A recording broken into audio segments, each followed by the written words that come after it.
I wanna get lost in you, rest underneath your skin.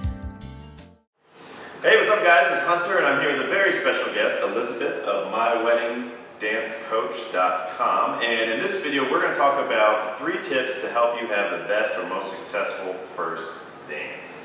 And I'm just going to kick right off and get into it. And the first tip is telling your story. Like, part of the first dance in this whole wedding is you telling your story as a couple. And so there is another video that you can check out where I have an exercise you can go through to help you find and uncover your story and translate that into a first dance. But that's the first thing, is understand it's your wedding. It's about you guys and your story as a couple that got you here and where you're going to go. And so there are no rules. It's what feels right for you. So telling your story is the first tip. And the second tip is about song choice, which a lot of couples have questions about song choice. So you're the pro on that. What is some advice you have for couples out there on choosing their songs?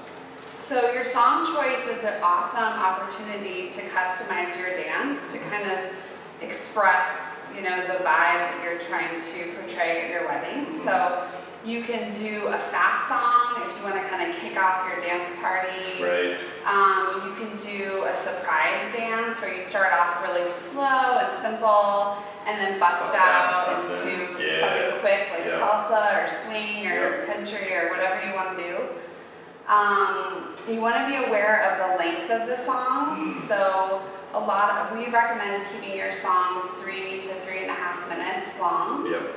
So it kind of keeps you want to keep your guests engaged and entertained the entire time. Right. So if you pick a song that's longer, you can just have your DJ fade it out. Yeah. You can just tell them we're going to end with a dip or something, a cue. A cue, yeah. Mm-hmm. Yeah, I think that's a good point of because a lot of couples think I'm stuck with this song, we pick a song and that's the box that we stay in. It's no, it's your wedding. To your point, you can take 3 songs and mash them together, or you can pick one song and just take a little piece out of it. You're not limited by any means to the specific song. It's your wedding, you get to pick and mix and mash. And the key is to find the song that you both really love and that it's meaningful to you. Right. Exactly. So that will come across in your dance. If you love your song and it's special to you, that will come across and it's a piece of your story that you can share with your guests, and it's another layer of really customizing your wedding to fit the two of you and tell your story. Yeah, and make it that much more memorable. Mm-hmm. And then those are the first 2, and the last tip is, guys, you definitely want to invest in getting dance lessons. Especially if you don't have any dance background at all, unless you want to do the middle school dance, which is, I think those have seen their days. It's worth investing in dance lessons, and it's going to vary by your local instructors, but anywhere from $300 to maybe $600. But here's the thing to think about in terms of when you're investing in your first dance. Not only is it, yes, you learn how to do the first dance, but you can do that for the rest of your life. So this is unlike the wedding dress, or unlike things that are going to be used once and then it's over. This is something that you're going to use for the rest of your life, because you can do the dance moves that you learn in the first dance in every other wedding that you're in and anywhere else that you are to dance. And also, I'm making this video series for you to help get you started, but there's certain things with touch and connection that you just can't teach over video, and you need someone in person to help you see and also better tell your story. And what have you seen as far as with couples in terms of how they've benefited from the lessons working directly with you versus not? It's a huge difference, because we've had couples who try to learn their wedding dance from a video, and it's really tricky.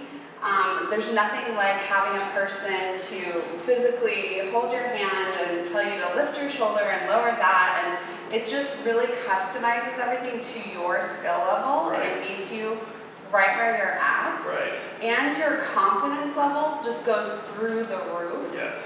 Because when you're watching a video, you're like, I think I got it, I'm not totally sure, and it's amazing when you can have an instructor say, yes, you're doing it, you look awesome. Right. And they're there to really guide you so you look your best when you're in the spotlight. Yeah, exactly, and that's really a key point, is you get that just affirmation that, hey, you're doing it right, so that, because you don't want the first time you're doing your dance to be out doing your dance. You don't want that to be the first time where everybody's judging you. You want to have someone professionally trained able to take a look and say, oh, that looks good, but you know what, let's tweak here, let's tweak there, and you guys co-create, again, this really special dance. So I think the first dance is something that we were talking about earlier, like a lot of couples wait till the last minute. So you definitely need to get your lessons. Well, how far early would you say?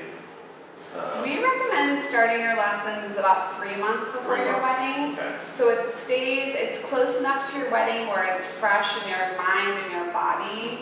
And with your lessons, you can kind of have scheduling flexibility, because we know that when you're planning your wedding, there are so many things that you're worried about, and you have a huge checklist. So it gives you that space to schedule your lessons and have time to practice in between. Right. So as you said, when you go out there, you've done your dance so many times, you could just do it in your sleep, and you can smile and just let go. You just let go and have fun and enjoy that special moment of you guys together. Hope you guys found this helpful. If you did, make sure you click the like button down below. And if you're in Colorado, check out myweddingdancecoach.com for some great lessons with Elizabeth. Thank you. Thank you.